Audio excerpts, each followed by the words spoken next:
Depuis plus de 15 ans, la série Sonic n'a jamais cessé de se renouveler. Sonic Unleashed a ramené le gameplay loup-garou qui n'est pas forcément lent mais plutôt nerveux et jouissif. Colors a emmené les Wisps. Je n'y ai pas joué mais les 3 jeux suivants m'en ont donné une très mauvaise image et croyez pas qu'ils sont remaster bien moche qui va me donner envie d'y jouer. Lost World a des mécaniques de niveau plutôt folles malgré les environnements des mondes pas très diversifiés. Génération a emmené Sonic moderne et Sonic classique qui n'a rien à voir avec celui de la Mega Drive. Et Force a été très décevant pour ne pas dire merde. Aujourd'hui on teste le dernier sorti en date, Sonic Frontiers.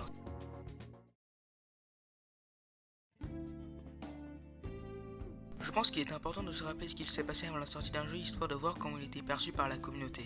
Si vous en avez rien à foutre, vous pouvez passer au chapitre suivant sur l'audiovisuel. Le 4 janvier 2021, dans la section vue de 4chan, un utilisateur anonyme affirme avoir joué au nouveau jeu Sonic qui sortira en 2022. Sachant que le premier trailer a été montré au grand public le 27 mai de la même année. Cet utilisateur anonyme dit qu'il a pu jouer au jeu via Focus Group. En gros, c'est un plan marketing qui sert à récolter les avis des gens qui testent un produit ou autre. C'était d'ailleurs la technique utilisée par Naoto Oshima qui est le dessinateur de Sonic et qui s'est littéralement rendu à Central Park. Il s'est mis à dessiner des concepts art d'animaux qui pourraient être le personnage principal de Sonic the Hedgehog 1 sorti en 1991 sur Mega Drive. Il passait dans les rues pour demander lequel de ses dessins était le meilleur via classement. Le troisième choisi était un bulldog. Le deuxième choisi était un homme moustachu en pyjama qui deviendra par la suite Eggman. Et le premier était un hérisson. Bref, cet utilisateur anonyme parlait du fait que Sonic avait une attaque circulaire et qu'il était dans un lieu appelé le cyberspace. Et il finit même par donner le nom de code du jeu, Sonic Rangers. C'est donc le 7 mai que le tout nouveau jeu Sonic va être annoncé via ce teaser sur le Sonic Central. Et tout ce qu'avait dit l'utilisateur anonyme colle étrangement très bien avec le teaser du jeu. Sonic fait une attaque circulaire, il laisse ses nuages de pixels lorsqu'il court pour vous rappeler un certain monde virtuel comme il l'a décrit dans son post, et au fur et à mesure ce qu'il a dit s'avérait être vrai. Bref, on a droit à un magnifique concert qui reprend les musiques des jeux Sonic depuis le premier. Sonic Colors Ultimate sort, via un trailer on va apprendre que le jeu va s'appeler Sonic Frontiers et l'année 2021 passe. En 2022 on a une excellente nouvelle. Les anciens scénaristes des jeux, donc Panta et Graf, se sont fait jarter. Et heureusement, parce que quand les cinématiques de ton jeu c'était ça... Et non, minable, ce qui est invincible, c'est le cœur, l'âme et les liens de l'amitié. T'es assez heureux de voir qu'ils ont été remplacés par un nouveau scénariste, celui de Sonic Boom, Line Flynn. Quand je parle de Sonic Boom, je parle du dessin animé, pas de ce truc ignoble. Dessin animé très sympa à regarder d'ailleurs. Il y a ça, mais il y a aussi les comics qu'il a réalisés. On a des images du jeu, mais on se fait tellement chier. En fait, on a juste l'impression que Sonic se balade sur une map Unreal Engine fait par 3 étudiants en 3ème année d'école 3D. Je ne déconne pas, c'est à se demander si c'est du map test. Et la communauté Sonic commence à être très craintive pour ce jeu. Mais les nouveaux trailers vont trancher totalement avec ce qu'on avait vu avant. On a des niveaux, des boss et même un tout nouveau personnage appelé Sage. Quelques semaines passent avant la sortie de cet open world dans l'univers de Sonic. Et c'est ainsi que Sega sort Sonic Frontiers le 8 novembre 2022. Côté graphique, ce n'est clairement pas au point, il y a des textures dégueu et du clipping de partout. Mais tout est rattrapé par une belle direction artistique. J'ai eu des bugs où je suis rentré dans les murs, mais sinon ça va. Par contre, je sais pas si ça vient de la capture, mais parfois le jeu ralentit alors que j'étais en mode performance. En parlant de ça, mettez-vous en mode performance et non priorité graphique, le jeu se mettra à 60 fps sur PS5. Après, si vous êtes une personne qui avait systématiquement besoin de caca, mettez-vous en mode priorité graphique, le jeu tournera à 30 fps, donc ce sera votre choix. Du clipping, il y en a, mais pas tout le temps non plus. Par exemple, le Wyvern est un boss qui vous lance des projectiles qui sont bien affichés à l'écran et non affectés par le clipping. Donc, vous pouvez les éviter si vous y arrivez. On est bien loin de l'Egg Dragoon de génération. En ce qui concerne la DA, même si je ne suis pas fan de monde virtuel ou technologique, je dois bien avouer qu'elle est belle et rend le jeu plus accessible. Ça se ressent aussi dans les ennemis qui collent parfaitement avec ce monde. Et oui, je sais que les ennemis de Sonic ont toujours été principalement des robots. Le fait qu'ils aient des formes triangulaires droites renforce ce monde digital. En ce qui concerne les boss, j'aurais bien aimé qu'on ait des différences notables avec les ennemis. Normalement, ils sont plus grands, ils ont une aura violette et ils balancent des lasers. Mais bon, là je fais plus du chipotage pour rien. Si les ennemis ont une allure robotique et digitale collant avec le cyberspace que j'avais mentionné dans la partie précédente, ce n'est pas le cas des cocos qui ont un design beaucoup plus antique. Ils changent beaucoup avec les ennemis du cyberspace car ce sont vos amis et qu'ils vont vous aider au fil de l'aventure. Mais vous avez pas remarqué quelque chose? Ce qui entoure Sonic est plutôt réaliste et Sonic a toujours eu un design plutôt cartoon. C'est la même chose dans les Adventures Hero 6 qui lui rendait Sonic avec des formes littéralement humaines. Je pense que cette DA évolue dans le sens où nous sommes plus dans un univers de science-fiction. Si du côté graphique c'est plutôt bancal, on va pas se le cacher, du côté musical c'est plutôt bien. Je vous les ferai écouter au fil de cette vidéo. En ce qui concerne le doublage, je vais parler de celui français et japonais. Et je vais dire un truc, le doublage français de Sonic m'a toujours laissé très indifférent. En gros, c'est une façon gentille de dire que je m'en fous complètement. Je ne sais pas ce que les gens nés entre 2000 et 2005 ont contre le doublage français de Sonic fait par Malik Bentala, mais bon. J'ai oublié de mentionner une chose, ce n'est plus Malik Bentala qui fait le doublage de Sonic, mais c'est un nouveau. Alexandre Gillet.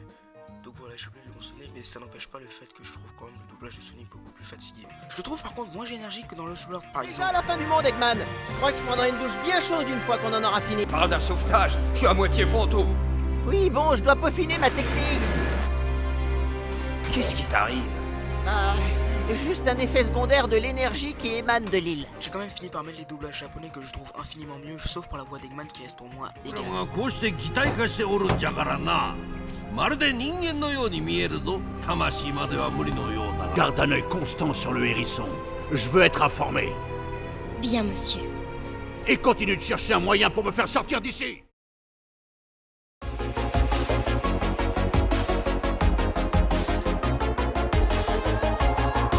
Pour commencer, on est toujours en formule boost.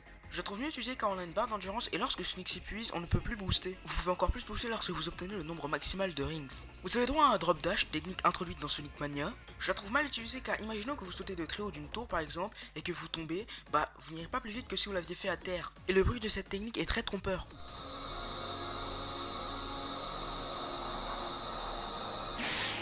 Et sauter, vous avez droit au spin dash qui est clairement mieux utilisé dans ce jeu car vous pouvez le faire sur chaque train Rings. Le homing attack que je trouve un peu lent et le tackle qui est carrément inutile. Côté nouveauté, vous avez une attaque circulaire qui vous permettra de terrasser des ennemis, faire des énigmes ou récupérer des objets. Et enfin, Sonic peut se battre, littéralement. Ça vous rappelle Sonic Battle ou Sonic Fighter si vous êtes vraiment vieux et que vous êtes fan de choses obscures. Vous pouvez courir ou grimper au mur comme dans le Sword, sauf qu'ici c'est sur certains types de murs qui ont une couleur verdâtre. Vous pouvez obtenir d'autres compétences grâce au boss. Super Sonic qui possède lui par rapport à Sonic des phases de QTE. C'est pas God of War mais ça reste infiniment mieux que Unleashed. D'ailleurs je pense que ça fait depuis ce jeu qu'on n'avait jamais vu Super Sonic aussi vénère.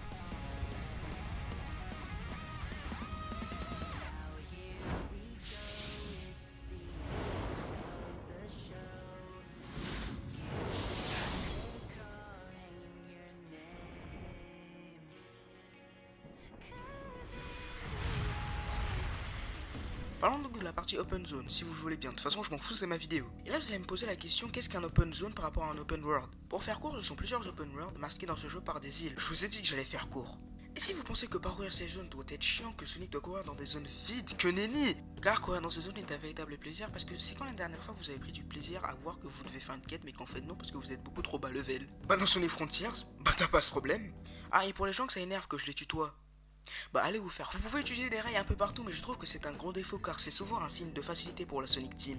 Cela dit je trouve qu'elles sont mieux utilisées pour chercher les émeraudes du chaos par exemple. Je vais remplacer le mot émeraude du chaos par Chaos Emerald. Chaos Emerald trouvable grâce à des clés, clés que vous trouverez dans des portails, portails que vous pouvez ouvrir grâce à des engrenages lorsque vous avez battu des mini-boss. Il vous faudra 4 clés pour choper une des 7 Chaos Emerald vous permettant de vous transformer en Super Sonic comme dans 95% des jeux et donc de battre le boss. Comme je l'ai dit avant, il y a des portails et dans ces mêmes portails vous trouverez des niveaux. D'ailleurs j'aimerais bien qu'on en parle parce que j'ai l'impression que la Sonic Team n'avait aucune imagination lors de la conception de ceci. J'explique, on a Greenish Zone mais ça c'est normal vu le nombre de jeux qui le recyclent et qui le cachent parfois par un autre nom, Chemical Plant, Sky Sanctuary et la ville.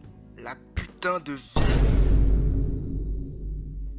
Déjà, je vais poser une question à la Sonic Team comme Game Freak avec la première génération de Pokémon. Pourquoi c'est toujours les volets Mega Drive ils sont mis en avant? Et en plus, cette fois, ils ont des Sonic CD qui, même si n'est pas mon volet 2D préféré en général, a le mérite d'avoir des musiques et une ambiance réussie, même si je sais que le côté urbain ne plaira pas à tout le monde. Le pire, c'est qu'ils prennent toujours les premiers opus 2D, ceux qui sont sortis après, ils s'en foutent complètement. Et même si par vous aurez des gimmicks cool comme le skate ou le drift, ça se voit clairement que des parties de niveau ont été plagiées d'autres jeux. Même si ces niveaux sont cool à parcourir ou à reparcourir, ça se voit clairement qu'il y a un manque d'inspiration. Et bon, en ce qui concerne le ranking, il est vraiment nul à chier. Vous pouvez avoir un rang S facilement du premier coup en mode normal. Je ne compte plus le nombre de fois où je pensais me manger un rang C mais que j'arrivais moins d'une minute en avance. C'est vraiment devenu trop facile depuis génération de se manger un rang A. Alors que dans les autres jeux, tu en chies ta race et celui qui excelle le plus dans ça pour moi est Sonic Heroes. Le pire c'est que ça calcule que votre temps, ils ont balayé complètement le compteur de mort. Vous aurez 4 quêtes par niveau et ces quêtes sont les mêmes. Récupérer un certain nombre de rings, finir le niveau avec un rang S, mais ça c'est pas bien compliqué comme je vous l'expliquais avant, et avoir les 5 rings rouges. Rings rouges faciles à avoir en plus. Et pire, je crois que c'est l'interface de fin de niveau, c'est quoi cette merde? D'habitude on a Sonic qui fait une pose iconique avec le rang et le soir qui défile. Et là on a juste un écran digital chelou et dégueulasse. J'aime bien le digital dans les jeux mais il faut pas trop le pousser loin. C'est d'ailleurs vu qu'on parle de choses numériques, j'ai l'impression que certains niveaux ont l'air buggés. Dans ce Sky Sanctuary là par exemple, oui parce qu'ils ont pas pris la peine de donner le nom au niveau, je fais une charge au sol sur un bumper qui me fait rebondir que je vois un ennemi. Donc je fais une homing attack sur lui. Suite à ça je vois une traînée de rings à la verticale, donc je fais une charge au sol vers le bas techniquement. Sauf que non, ça ne marche pas. Donc vu que j'ai vu que faire une charge au sol ne marchait pas, j'ai voulu essayer avec une high spin dash, vu que c'est une traînée de rings. Sauf que non, ça ne marche pas non plus. Et je peux vous assurer qu'une traînée de rings à la verticale marche aussi bien qu'une traînée de rings à l'horizontale lorsqu'on fait la high spin dash. Donc même si c'est un bug mineur, ça reste un bug. Et si vous voulez savoir, les niveaux durent entre 30 et 2 minutes. Bon, je crache un peu dans la soupe, mais la rejouabilité a le mérite d'être cool, il n'y a pas de wisp et la qualité des musiques a le mérite d'être au rendez-vous. Une fois que vous avez fini le jeu, vous pouvez rejouer au niveau grâce au mode arcade. Revenons donc à la carte. Sur celle-ci, vous aurez une icône de poisson. Cette icône de poisson vous mène vers un portail qui lui-même vous mène vers une plage et... Big! En fait, cette zone sert à pêcher, expliquant son existence, car si vous vous en souvenez bien, dans les Adventures, Big servait à pêcher, ce qui était des phases de jeu ultra fun, bien sûr. Dans ce jeu, c'est mieux réussi car vous devez pêcher le poisson lorsque l'hameçon mord, donc une phase de QTE s'active et c'est là que vous devez le pêcher au bon moment. Bon après c'est de la pêche, donc comme quasiment tous les jeux c'est facile. Mais je trouve que c'est une méthode originale de nous faire pêcher. Vous pouvez attraper tout type d'animaux marins comme dans Animal Crossing, mais ce qui est cool c'est que là ils ont enlevé toutes les blagues pétées. En ce qui concerne la musique, je la trouve très apaisante et décalée, collant parfaitement avec le côté paradisiaque de la plage.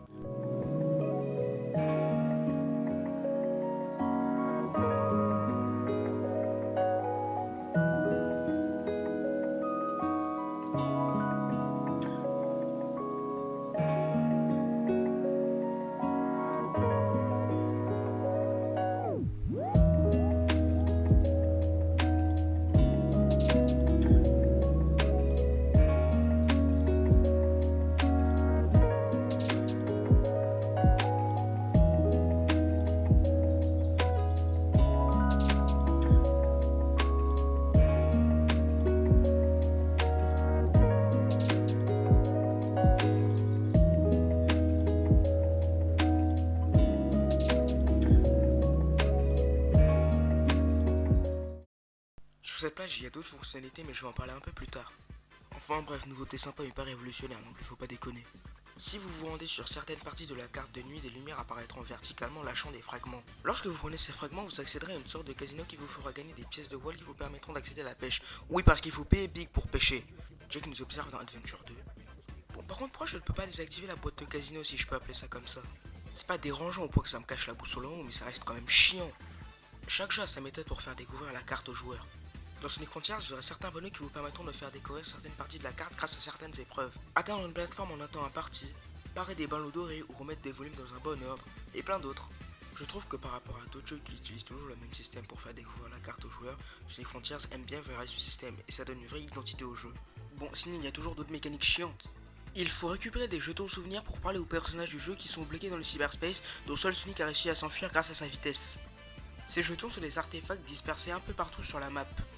Pour parler aux personnages, il vous en faudra un certain nombre. Et c'est bien sûr ultra chiant. Heureusement à la pêche, dès que vous pêchez à poisson, vous gagnez des jetons. J'en ai eu besoin une seule fois. Mais en même temps, Sage me demandait peut-être un peu trop de jetons, donc désolé. Ou après peut-être que c'est une prouesse. Sur la map, vous aurez aussi quelques cocos. Et outre le fait que vous avez envie d'en acheter quelques peluches, parce que c'est vrai qu'aujourd'hui tout le monde est un acheteur compulsif, bah ils ont quand même une petite importance dans le scénario.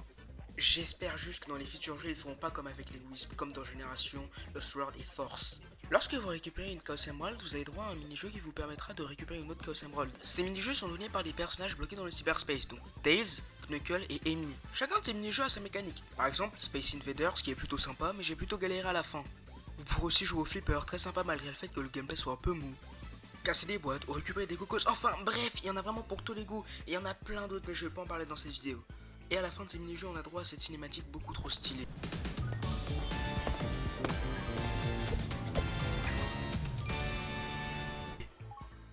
Sonic est énergique, il est joyeux, c'est clairement un écran de fin de niveau. Alors pourquoi on a ce vieux écran digital? Et là certains vont me dire ouais mais si tu titis c'est encore avec le je m'en fous. Ils auraient pu faire un effort. Ah et juste pour finir vous aurez un arbre de compétences que vous pouvez débloquer.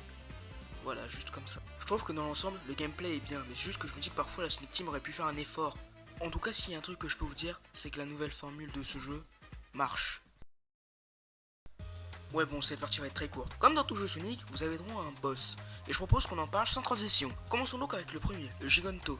La première fois que vous le rencontrez, vous n'êtes pas en forme supersonique. Piécine sur le sol, des rochers s'envolent, et à la façon de la première intro de Sonic CD, vous faites un chemin grâce à ces rochers. Mais malheureusement, vous n'êtes pas assez puissant pour le défoncer. La deuxième fois que vous le rencontrez, vous avez 6 Chaos Emerald et vous retrouvez la dernière sur sa tête. C'est donc là que vous pouvez vous transformer en supersonique. Bon, pour ce premier combat, vous devrez taper le boss, puis il va vous attaquer, normal. Vous allez parer son attaque, ce que je ne comprenais pas au début. Dans sa deuxième phase, il va vous envoyer des ultra lasers que vous devrez parer grâce à des phases de QTE où vous devez marteler le bouton carré, si vous jouez sur PlayStation bien sûr. Et le mot QTE, vous l'entendrez parfois beaucoup trop sortir de ma bouche. Et bon, après avoir fait tout ça, vous pouvez tuer le boss. C'est un bon boss pour commencer car il vous apprend des bases comme la parade qui sont des compétences pas beaucoup utilisées dans beaucoup de jeux en général. Cela dit, je vous conseille de venir avec moins de 200 rings parce que si vous venez avec 100 rings, ceci risque de s'épuiser très vite si vous n'avez pas de compétences bien sûr. Bon après ça va être moi qui suis nul. Pour accéder au Wayne World, vous devez accéder au sommet d'une tour qui vous permettra d'accéder à son dos et donc de choper la 7ème Chaos Emerald. Après avoir fait tout ça, vous pouvez battre le boss. Ah et si vous mourrez, vous devez tout recommencer. Le Wayne World se déplace dans une direction que vous devez suivre. Pour pas que vous le puissiez, il vous balance des projectiles qui sont beaucoup trop compliqués à esquiver. Une fois que vous êtes arrivé au niveau de sa tête, il va falloir le taper et donc il va bien sûr attaquer. Et là il va falloir bien sûr parader. Vous allez devoir répéter ça jusqu'à la deuxième phase et là il va vous balancer des projectiles à la gueule que vous allez devoir dévier grâce à une phase de QTE en appuyant sur le bouton carré au bon moment bien sûr. Puis il va vous donner un coup de queue que vous allez devoir parader et je vous laisse observer la suite par vous-même.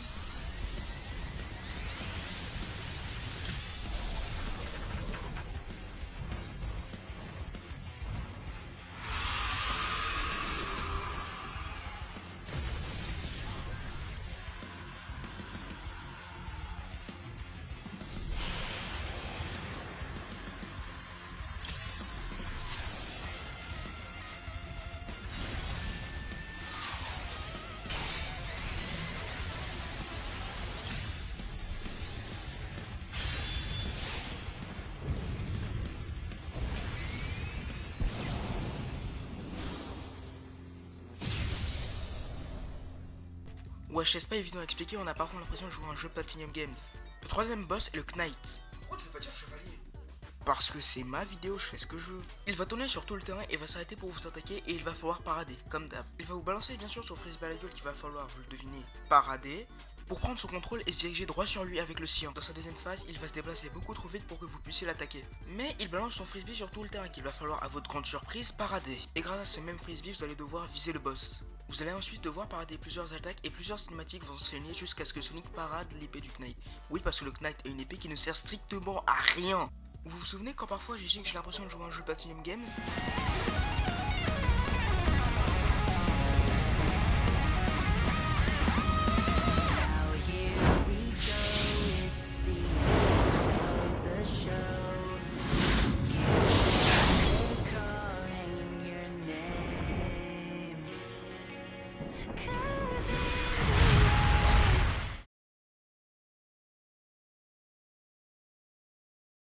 Vraiment très déçu par ce boss. En fait, je vais tout passer parce que c'est simple. Si ça avait débloqué toutes les compétences dans l'arbre de compétences, ce boss, y compris tous les autres, est une formalité. Lorsque vous avez battu Sage prend le contrôle du suprême et vous allez dans l'espace. C'est donc que vous affrontez le dernier boss End et il est aussi original que son nom. Vous avez 3 phases de QTE où vous devez appuyer au bon moment. Ça va juste plus vite. Et après c'est fini, cinématique de fin et générique. En fait, je déteste la mécanique des arbres de compétences dans les jeux. Si vous jouez au mode aventure de Super Smash Bros avec l'arbre de compétences au max, je vous assure que vous avez craqué le jeu complètement. Et c'est pour ça que j'avais tout fait pour ne pas prendre cet arbre de compétences et que je l'ai fait à la fin. Mais c'est vraiment décevant. Autre chose qui est chiant, les combats se basent tous sur la parade.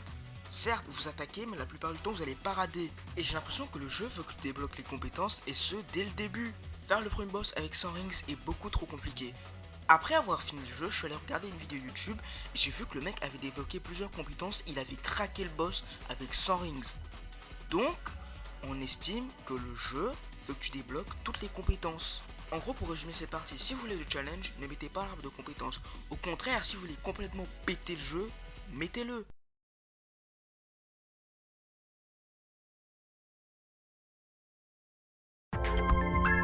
Sonic Frontiers reste quand même un bon jeu. Il ne le réussit peut-être pas à certains aspects mais reste assez satisfaisant et assez prometteur pour le futur, sachant que depuis OSX la communauté était assez dispersée.